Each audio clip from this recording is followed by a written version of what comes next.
인류 최대 명절이요, 가장 큰 기쁨의 좋은 소식이 전해진 사건이 바로 크리스마스 사건입니다.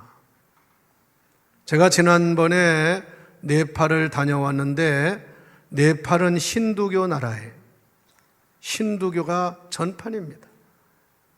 그런데 그 나라에도 크리스마스 추리와 예수님의 탄생을 축하하는 그런 장식들을 해놨더라고요. 또 몇 년 전에는 이 대림절이 되었을 때 제가 저 태국을 다녀온 적이 있어요. 태국은 불교 나라인데 난 놀라운 것을 봤는데요, 큰 절이 있는데 그 앞에 성탄 추리와 또 이 프랭카드를 붙여놨더라고요. 그 태국말이라 잘 몰랐는데 물어보니까 예수님의 탄생을 축하합니다. 할렐루야. 그 추리를 이렇게 많이 해요. 근데 요즘이요, 중국에 또 이상한 바람이 불어가지고요, 이 시진핑인가 무슨 핑인가 하는 사람이 이름이 안 좋으면 안 좋아요. 핑핑 돌아요. 이 사람이 중국에다가 중국 사람들한테 크리스마스 행사하지 마라, 캐롤 부르지 말라, 그래가지고 중국이 금년 크리스마스에는 성탄 축하 행사가 없대요. 물론 하는 데도 있지만. 그런데 세계에서 크리스마스 용품을 제일 많이 생산하고 돈 버는 나라는 중국이랍니다. 미국이 아니에요. 지금 여러분 가서 크리스마스 무슨 장식품 사면 대부분이 중국산이에요. 이게 세계적으로. 제가 네팔 갔는데도 마찬가지더라. 근데 지금 중국이 하여튼 지금 잘못된 바람이 불어가지고 지하교회를 막 어떤 데는 핍박을 하고 그러는데 여러분 기도하시기를 바랍니다. 제가 네팔에 성전 봉헌시가를 가서 주일날 오전 예배를 11시에 보러 갔는데요, 내가 정말 깜짝 놀라고 도전을 받았어요. 11시 예배인데 10시 반까지 오라고 하더라고요. 그래서 10시 반에 갔는데, 여기 같이 갔던 분들 다 알잖아요. 예배 전에 1시간 동안 찬양을 하는 거예요. 우리는 뭐 찬양 한 장 하잖아요. 1시간 동안을 얼마나 열심히 은혜스럽게 찬양하는지, 그 자리에 앉아있기만 해도 정말 은혜를 받더라고요.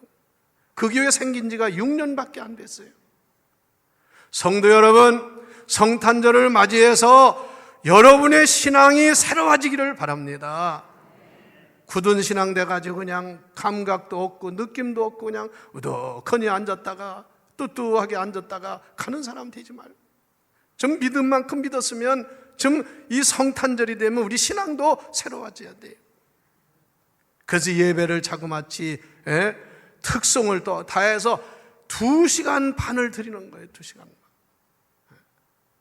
그리고 또 2시에 성전 봉헌식을 하는데 여기도 마찬가지. 2시에 모였는데 1시간 동안 찬양을 하는 거예요. 젊은이들이 나와서 그냥 율동을 하면서 찬양하는데 기타 치고 뭐 드럼 치고 정말 성령이 역사하는 걸 보고요, 야, 초대교회는 바로 이런 교회다 말이에요.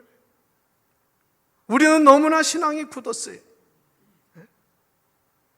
성도 여러분, 하나의 그냥 행사적인 크리스마스가 되지 말고 여러분의 신앙에, 여러분의 가정에 새로운 신앙의 역사가 일어나기를 축원합니다.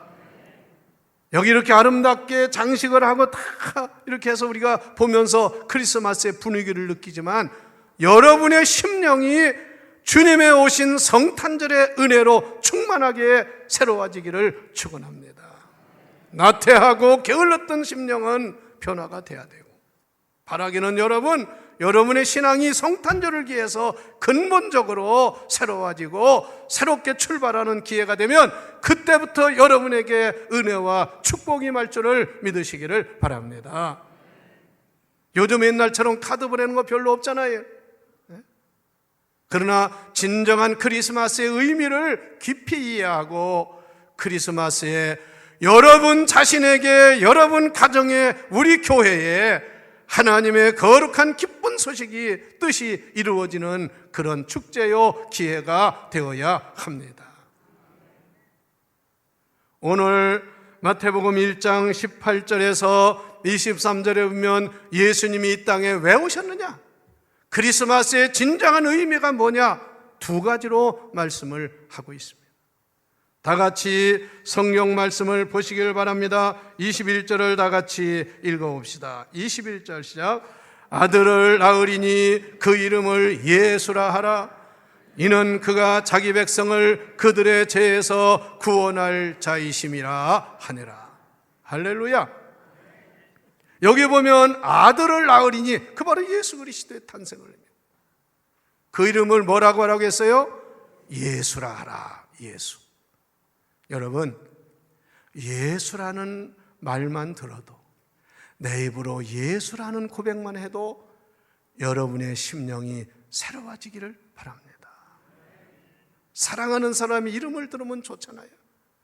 인류 최고의 이름, 가장 위대한 이름은 바로 예수인 줄 믿습니다.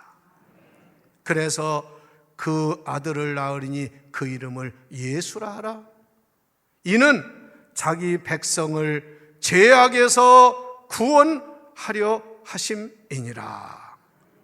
여러분, 이것이 크리스마스의 가장 중요한 핵심이요 기본인 것을 알아야 합니다. 물론 크리스마스에 어려운 이웃을 도와야 돼요. 또 구제도 해야 돼요. 착한 일 많이 해야 됩니다. 그거는 구원받은 사람들, 또 성탄을 즐기는 사람들이 행하는 그러한 행위고, 가장 중요한 핵심은 이 땅에 오신 예수님이 누구냐, 그분이 왜 오셨으며 왜 그분이 하신 일이 뭐냐라는 것을 잘 알고 그 뜻을 알고 깨닫고 그 뜻대로 살아야 하는데, 그 예수님은 이 땅에 우리의 죄를 구원하기 위해서 오셨다, 그 말씀입니다. 여러분, 물어봅니다. 여러분 정말 예수 믿어서 여러분이 다 제사 안 받았음을 믿습니까? 여러분 지금 다 아멘이라고 대답은 하는데 자신이 없어요. 이건 양보하고 무슨 겸손 떨 게 아니에요. 우리의 최고의 가장 중요한 것은 구원인 줄 믿습니다. 그래서 예수님이 인류를 구원하기 위해서 이 땅에 저 낮고 천한 곳에 태어나셔서 인류 구원을 위해서 평생 사시다가 마지막에 십자가에 달려 돌아가시고 부활승천을 하셔서 지금도 우리를 위해서 기도하시는 주님이시라, 그 말씀이에요. 이번 크리스마스에 여러분 다시 한번 이 땅에 오신 예수님, 우리 구원하기 위해 오신 예수님을 꼭 기억하고 여러분의 신앙을 확증하고, 그리고 중요한 것은 그 은혜에 감사감격하는 여러분 되시기를 바랍니다. 제가 11월 말에는 저 이스라엘을 다녀왔고, 그리고 12월 달에 제가 네팔을 다녀왔는데요, 여러분 대한민국에 산다는 이 자체만도 감사하시기를 바랍니다. 이스라엘에 그렇게 많은 사람들이, 저도 갔지만요, 예수님 탄생하신 곳, 예수님 죽으신 곳, 거기에 갔으나 얼마나 줄이 길은지 말입니다. 저는 특별히 정부에서 알선을 해줬어도요, 사람이 너무 많아가지고 줄을 서가지고 100명, 200명이 기대하고 있다가 한참을 서서 가서 볼 수 있어요. 그런데 아무리 그런 성지라고 해도요, 정말 이스라엘 나라가 그게 살기 좋은 데입니까? 정말 우리는 이 땅 위에서 가장 아름답고 좋은 지역, 이런 동산에, 이런 나라에 사는 것을 감사하며 하나님의 구원의 은총을 감사하는 여러분 되시기를 바랍니다. 우리가 벌써 불평하고 원망한다는 자체는 신앙이 병든 거예요. 하나님의 은혜가 얼마나 큰데. 네팔에 갔더니요, 땅은 넓고 그렇지만 세상에 비포장이고 여러 가지 오염이 많아가지고요, 얼마나 숨도 제대로 못 쉬었어요. 그래서 저는 호텔에서 밖으로 별로 나오진 않았어요. 다른 데 가서는 제가 항상 아침에 걷고 이런 거 하지만 그럴 수가 없어요. 뭐 뿌연하고 그냥 먼지가 많아가지고, 수도라고 하는 카트만두에 그 가로수가 있고 나무가 많은데요, 눈 온 것처럼 하얀해. 눈 온 것처럼. 거기는 눈 오는 나라가 아니에요. 먼지가 쌓여가지고, 우리 가기 전에 우기였다는데 비가 많이 왔다는데 다 씻겨 내려가서 수영도 없어. 또 그렇게 금방 쌓여. 그런데 대한민국 오니까 미세먼지나 뭐 이런 것 좀 있다고 해도요, 대한민국처럼 아름답고 살기 좋은 곳 없는 걸 알고 감사하며 사시라, 그 말이에요. 그러나 그보다 더 중요한 건 여러분들이 하나님의 은혜로 예수를 믿어 구원받았음을 정말 감사하며 하나님께 영광을 돌리시기를 바랍니다. 이게 기독교인의 특징이에요. 하나님이 주신 선물이 많아요. 제가 늘 얘기하죠. 여러분, 땅도 하나님이 주셨고, 사람이 사는데 땅과 그 다음에 공기와 햇빛과 물, 이 네 가지가 없으면 못 살아요. 그래서 비행기를 타고 높은 고도에 올라가면 산소가 약해지기 때문에 비행기에서 산소를 공급해줍니다. 공기를 공급해, 시원한 공기를. 그런데 우리는 날마다 이렇게 물도 땅도 공기도 햇빛도 그냥 다 혜택을 받고 사는 거 생각만 해도 감사할 일인 줄 믿습니다. 할렐루야. 제가 이제 은퇴한다고 하니까 목사님들도, 친구들, 다른 교파 목사님들도 아이고 목사님 이제 서운하지 않아요? 서운하기는 왜 서운해요? 하나님의 은혜로 구원받고 끝까지 주의 은혜로 살 거 생각하면 감사하지. 지난주에 우리 교회 이스라엘에 갔던 목사님들, 전국에서 네로라는 목사님들 10명이 우리 교회에 왔었어요. 우리 교회 와서 여기 돌아보고 저 콘서트를 가보고 여기를 와보고서는 감탄을 하고, 그분들도 다 3,000명 5,000명 모이는 교회인데 세상에 이런 교회가 있느냐고 이 주변을 보면서 그냥 너무나 감격하고 감사하고 돌아가더라고요. 여러분, 그러나 이 교회 나오면서 여러분 안에 진정한 감사와 기쁨이 없다면 무슨 소용이 있습니까? 이 성탄절에 구원하신 하나님의 은혜를 생각하면서 여러분의 온전한 신앙을 바로 세우는 기회가 되시기를 바랍니다. 그래야 그 사람이 축복이 되는 거예요. 어느 기관이나 보면요, 참 일생을 그냥 매사에 불평하고 그 기관 망하기를 바라는 처럼 행동하고, 그런 사람이 무슨 복을 받겠어요? 예수는 우리를 구원하기 위해서 이 땅에 인간의 몸을 입으시고 오신 줄 믿습니다. 두 번째 말씀은 마태복음 1장 23절 말씀인데 23절을 다 같이 읽어봅시다. 23절 시작.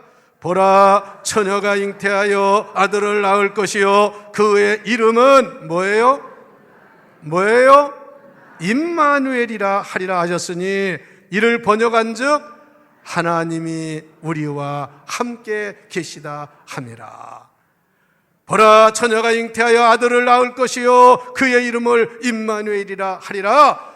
이 땅에 탄생하신 예수님은 왜 세상에 인간을 몸을 입고 가장 낮고 천한 말구유에 오셨습니까? 바로 이 말씀처럼 인간의 몸을 입으시고 구원받은 우리와 영원히 함께 하시기 위해서 이 땅에 임마누엘로 오신 줄 믿습니다. 그래서 그 이름이 예수요 그 이름이 임마누엘이라는 말씀.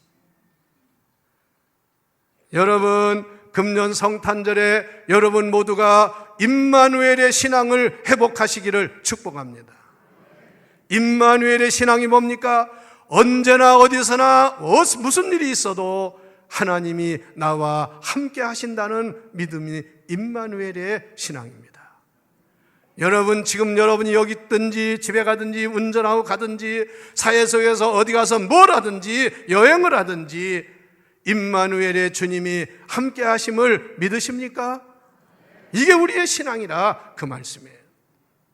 임마누엘의 신앙을 가진 사람은 세상 두렵지 않습니다. 염려하지 않습니다. 불안하지 않습니다.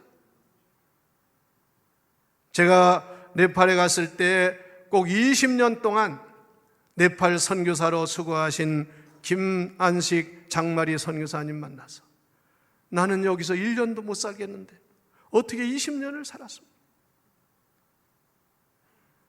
그리고 선교하던 그 장소는 카트만두도 아니고 카트만두에서 버스로 26시간을, 나는 그건 경험해 본 사람, 히말라야 산막을 넘어서 26시간을 가요. 10시간만 차를 타도 신물이 나. 우리나라 차처럼 우등버스라든가 무슨 에어컨이 잘 나오는 차도 아니고요, 형편없는 아주 우리 옛날 시대의 버스 같은 그런 차에 에어컨도 없는 차를 그 더운 지대에서 타고 다녀요.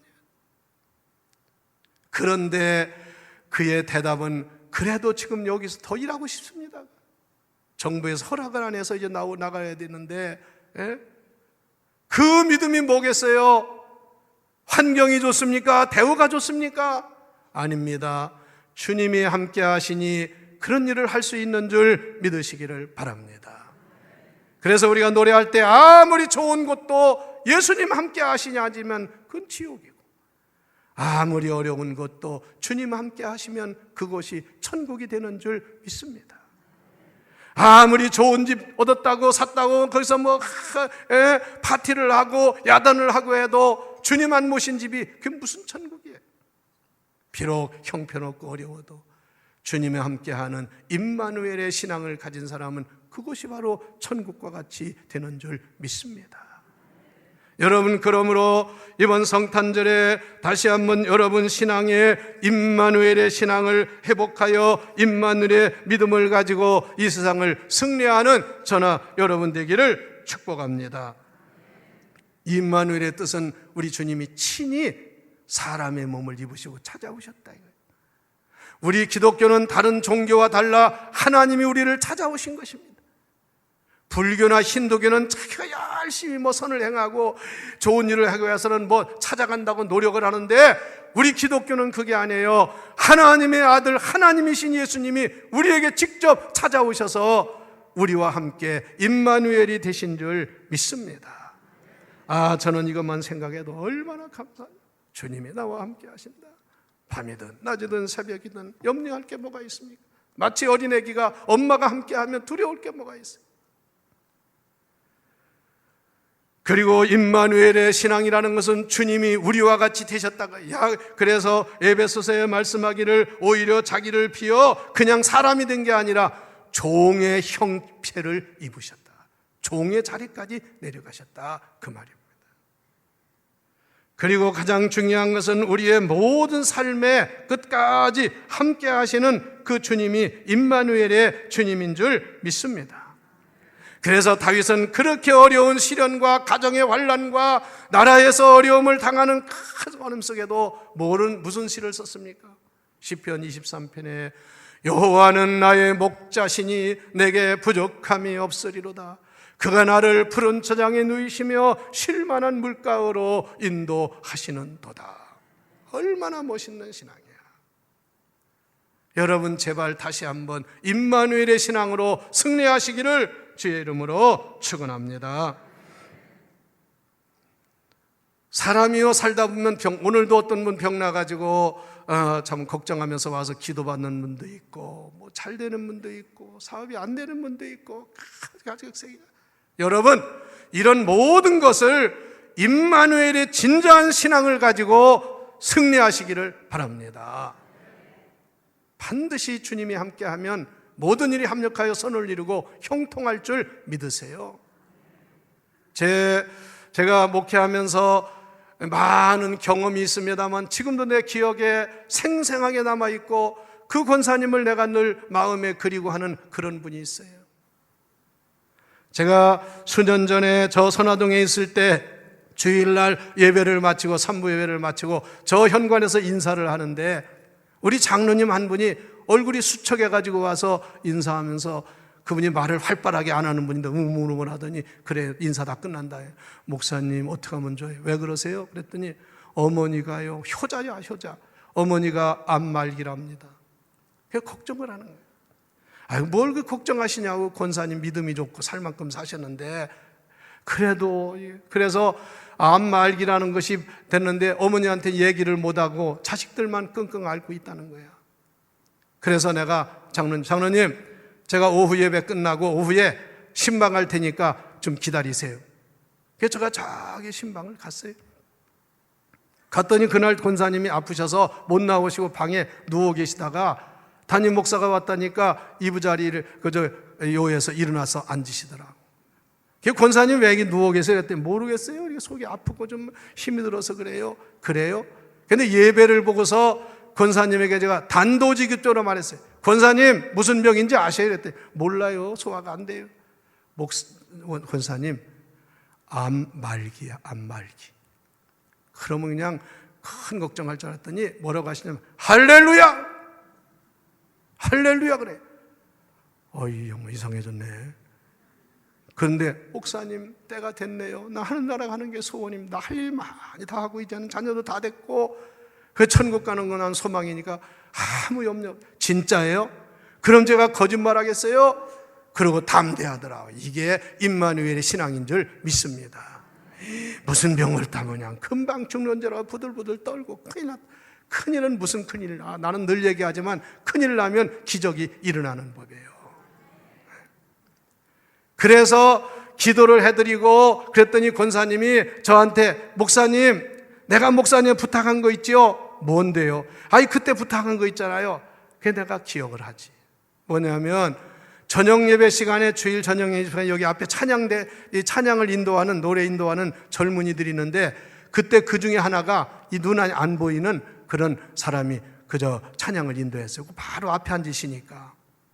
그러니까 권사님이 그 사람이 눈은 뜬 것 같은데 못 보는 걸 알고서 너무나 마음이 안타까운 거야. 예배 끝난 다음에 저를 찾아와서 목사님 저는 늙었지만 눈이 좋아요. 그러니까 두 눈 안 가지면 어때요? 눈 하나 그 사람 주시면 그렇게 좀 해달라고 내 소원이라고. 근데 권사님 그거 자녀들도 있고 쉽지 않다고 그랬더니 아니 좀 그렇게 해달라고 내가 준다는데 어떠냐고. 그래서 제가 병원에 알아봤습니다. 이런 분 있는데 할 수 있냐고 했더니요 안 된답니다. 사는 사람 눈을 뺄 수 없대요. 무슨 장기 중에 2개 이런 걸 할 수 있어도 눈을 빼서 줄 수는 없답니다. 그래서 권사님 안 된다고 나중에 돌아가셔야 된다고 하니까 나 죽거든 꼭 제 눈을 누구한테 주세요. 그거 얘기하는 그거. 그때 목사님도 약속한 거 있죠. 그래서 그거시군요. 그래요 그랬더니 저 죽거든요. 제 눈을 꼭 좀 딴 사람한테 주세요. 그래서 내 자녀들하고 얘기를 했어요. 그랬더니 딸내미가 그러더라고. 아이고 목사님 우리 어머니 천국 가서 눈 봉사하면 어떡합니까? 눈도 못 뜨고. 아이고 이 세상에서 떠나서 죽으면 다 썩고 새로운 몸이 되는 거니까 걱정하지 말라고. 그래서 그 약속을 하고 또 이래요. 목사님 저는요 우리 딸들한테 자식들한테 주님 만나러 갈 신랑 되신 예수님 만나기 위해서 웨딩드레스를 준비하라겠습니다. 그리고 면사포를 쓰고 신랑 되신 예수님 만나러 간대. 야, 그 얼마나 참 순수하고 아주 그런. 그래서 그 권사님은 돌아가셨을 때 웨딩드레스 입고 돌아가셨어. 딴 그건 안 했지만 그렇게 하고 삼배로 막 묶고 하나 안 하고 웨딩드레스 입고 그리고 면사포 쓰고 가셨어요. 할렐루야. 그리고 돌아가시자마자 건양대학 병원 가서 두 눈을 남한테 기증했습니다. 권사님은 가신 지 한참 됐지만 그 눈은 지금 누군가에게서 쓰임을 받고 살아있을 줄 압니다. 이게 임마누엘 신앙이에요. 죽는다고 해도 안 죽으려고 난리치고 그냥 오늘 우리 묵회자 교수님 저한테 아이고 저 권사님도 갑상선 암을 수술받았다고 그래요. 그래서 이제 선교사 이제 정리하고 들어오시겠다고 하는데 그런 얘기 하셔. 주변의 친구들도 여러 사람이 떠나는 걸 보니까 인생이 이제는 나도 준비해야 될 때가 된 것 같다고. 다 그래. 여러분 끝까지 임마누엘 신앙을 가지고 승리하는 저나 여러분 되기를 축복합니다. 이번 성탄절을 기해서 여러분 다시 한번 이 땅에 우리를 구원하기 오신 예수님 그리고 세상 끝날까지 마지막 승천하시면서 볼지어다 내가 세상 끝날까지 너희와 함께 있으리라. 그 주님의 믿음을 가지고 승리하는 우리 모두가 되기를 주의 이름으로 축원합니다.